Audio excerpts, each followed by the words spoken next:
Muy buenas. Antes de empezar, quiero mandar un agradecimiento enorme, pero de verdad, al blog La Playlist del Yello. Sin ellos, este análisis a fondo sencillamente no existiría. Gracias por la inspiración. Venga, vamos al lío. Imagine de John Lennon. ¿Quién no conoce esta canción? Probablemente una de las más famosas de la historia, ¿verdad? Pues lo que la mayoría no sabe es que la historia que nos han contado es solo la punta del iceberg. Hay mucho, mucho más escondido. Es que escuchas estas palabras y se te ponen los pelos de punta. Se convirtieron en un himno mundial al instante. Una llamada a la paz, a la unidad, algo universal. Es que es así, piensa en cualquier evento importante. Unas olimpiadas, una manifestación por la paz. Siempre está ahí. Es sin duda el símbolo musical de la armonía por excelencia. A ver, aquí es donde la cosa se pone interesante. Y si os digo que ese álbum, Imagine, no es solo paz y amor, ¿qué me decís si os cuento que detrás hay una de las peleas más salvajes de la historia de la música y hasta un crédito robado? Vamos a empezar a quitar capas, que esto tiene miga. De hecho, fue el propio John Lennon el que usó una metáfora que lo describe a la perfección. Una metáfora brillante, la verdad. Lennon era muy consciente de que su disco anterior, el Plastic Ono Band, era un hueso duro de roer. Era crudo, muy personal, difícil de escuchar para mucha gente. Así que con Imagine dijo, vale, voy a lanzar el mismo mensaje, pero lo voy a hacer más fácil de tragar. Y aquí está la genialidad. Lennon llegó a decir, y esto es literal, que la canción era prácticamente el manifiesto comunista. Ahí es nada, ideas súper radicales, pero claro, las envolvió en esa melodía tan bonita, tan suave, que todo el mundo la aceptó sin pestañear. Un caramelo que escondía un mensaje potentísimo. Pero claro, si quitas esa capa de chocolate tan dulce, te encuentras con un relleno increíblemente amargo. Porque mientras John le cantaba al mundo sobre la paz y la unidad, por otro lado, estaba preparando uno de los ataques más venenosos que se recuerdan en la música pop. A ver, pongámonos en situación.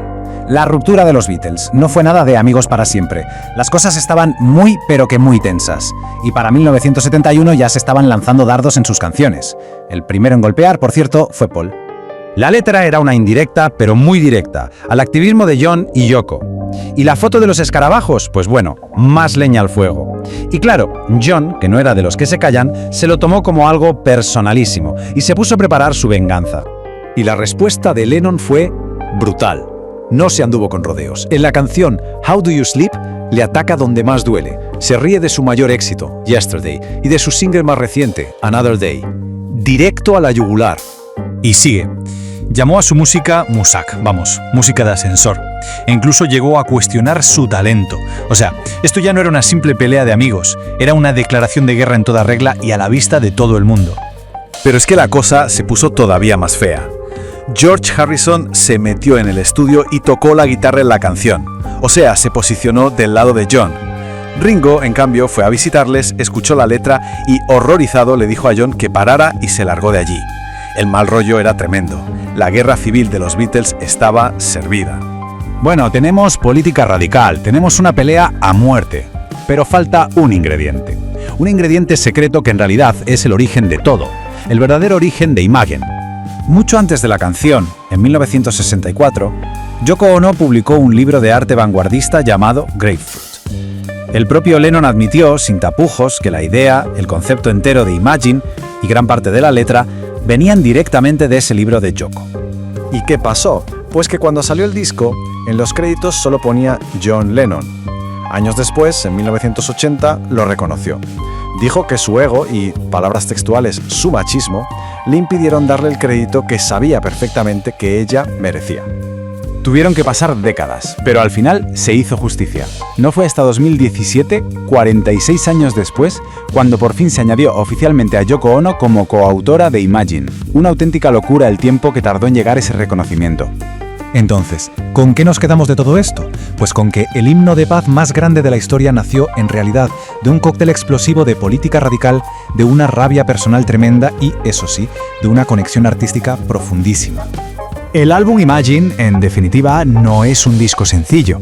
Es como una foto de un ser humano que era a la vez brillante y muy complicado. Tenía una parte de activista por la paz, otra de amigo herido con ganas de revancha y otra de pareja totalmente entregada. Todo eso junto. Y todo esto nos deja una pregunta final que es fascinante. La historia de Imagine nos enseña que a veces las ideas más bonitas y puras pueden nacer de los lugares más caóticos y contradictorios que nos podamos imaginar. Da que pensar, ¿eh? Y hasta aquí hemos llegado. De nuevo, mil gracias a la playlist del Yello por destapar esta historia tan increíble. Si os ha gustado, no dudéis en pasaros por su blog porque tienen joyas como esta y mucho más. ¡Nos vemos!